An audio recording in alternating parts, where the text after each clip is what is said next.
What would you do if the person you never stopped loving was about to disappear from your life forever, and the only thing standing between you and the truth was your own fear? This story shows that sometimes the wait is exactly what love needed to become real.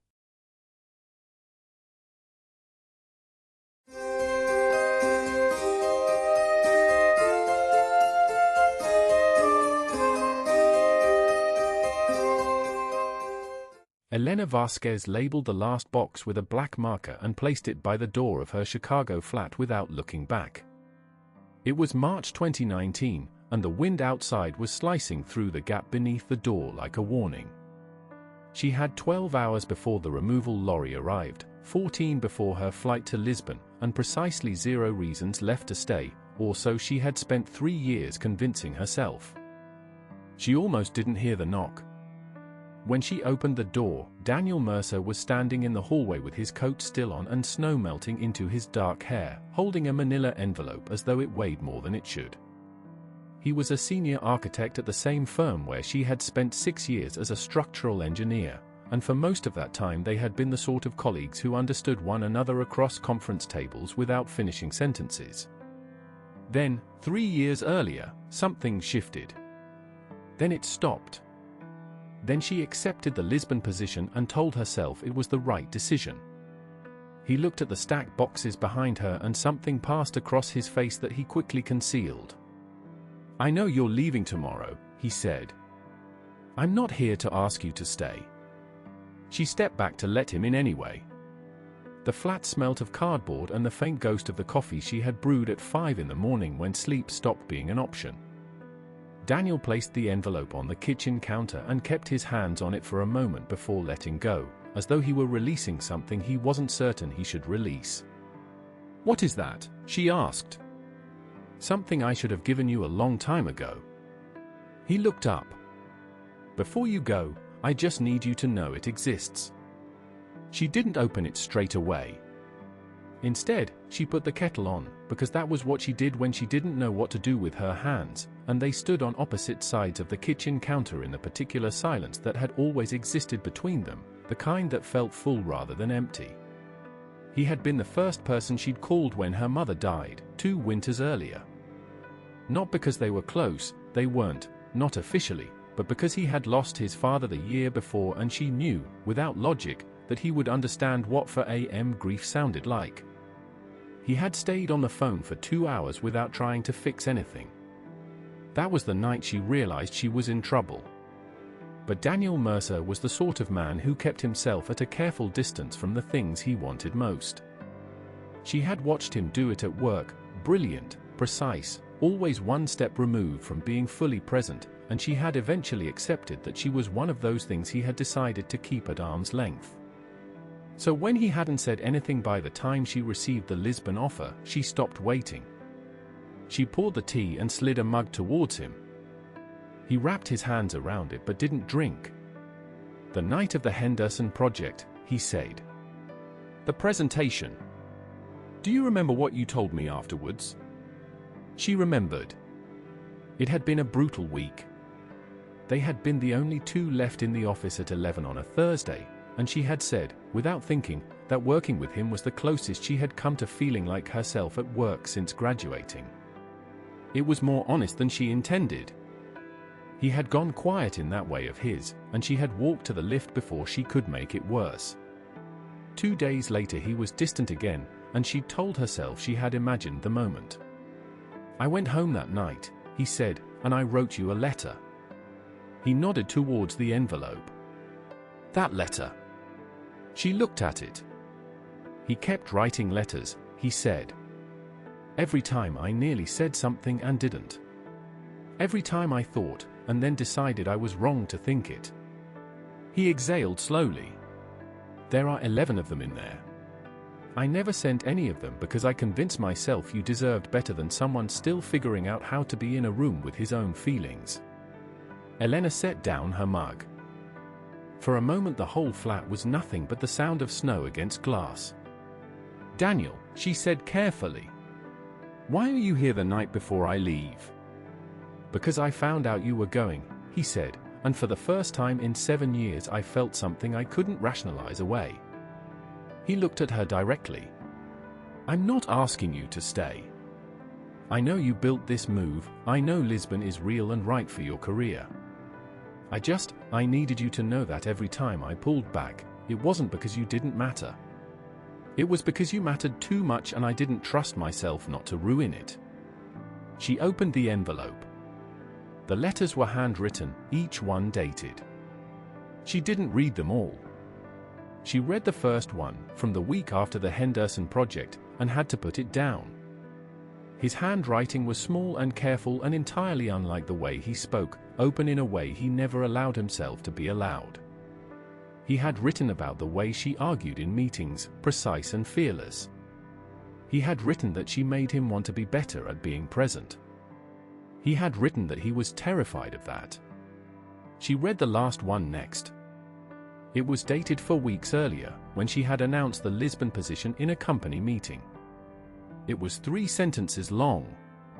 It said that he understood. That he hoped she would be happy. That he was sorry he had taken so long to be brave enough to become someone worth choosing. Her throat tightened in a way she had not allowed it to for months. She looked up at him. He was watching her with the expression of a man who had already accepted a particular outcome and was simply waiting for it to arrive. You wrote me 11 letters, she said. Yes.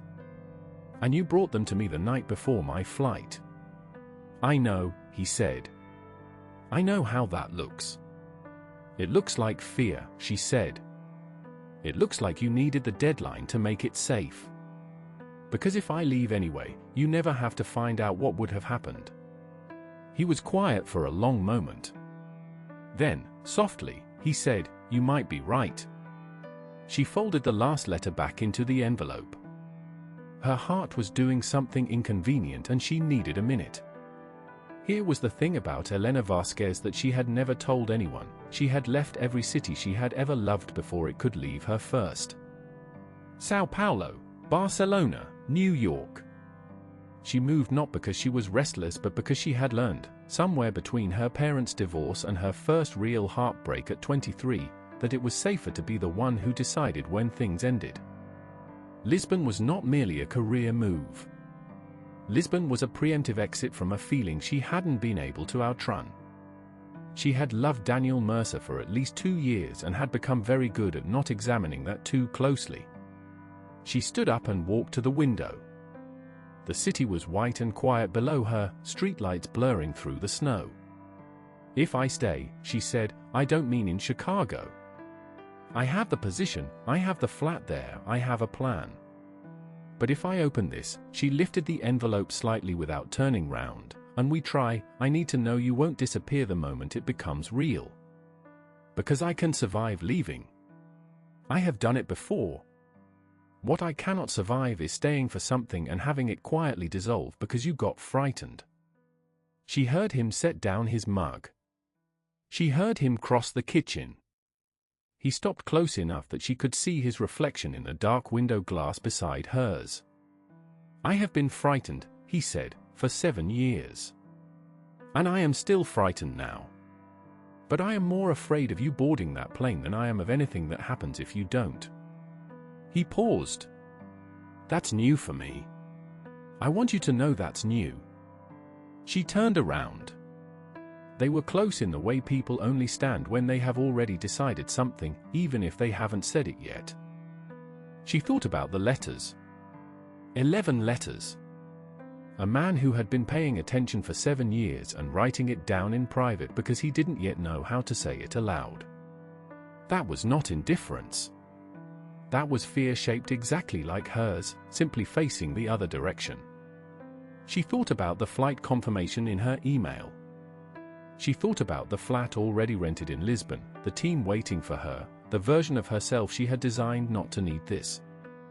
And then she made a choice, not the easy one, not the safe one, but the one that was true. She took his face in both hands and kissed him, and he kissed her back like someone who had been waiting a very long time to stop being careful. The removal lorry still arrived in the morning. She still boarded the plane. But 3 weeks later, Daniel Mercer arrived in Lisbon with a carry-on bag and a job offer from a firm that had been pursuing him for 2 years and that he had kept declining without fully understanding why. They stood in the small kitchen of her rented flat near the Tagus River, jet lag and coffee and morning light pouring through windows that faced a city she was only just beginning to learn, and he set his phone on the counter showing her the signed contract. "I'm not following you," he said. "I'm choosing this. There's a difference." "I know," she said. And she did. They were not the same people who had stood on opposite sides of a conference table in Chicago, careful and circling. They were two people who had both spent a long time running from the same thing and had finally, separately and then together, decided to stop. The letters lived in her desk drawer, all 11 of them, and sometimes in the evenings she read one aloud and he would listen without explaining himself further, because they were already past the need for explanations. Lisbon was warm in May. The river smelt of salt and distance. And Elena Vasquez, who had always been the one to leave, learned for the first time what it felt like to arrive.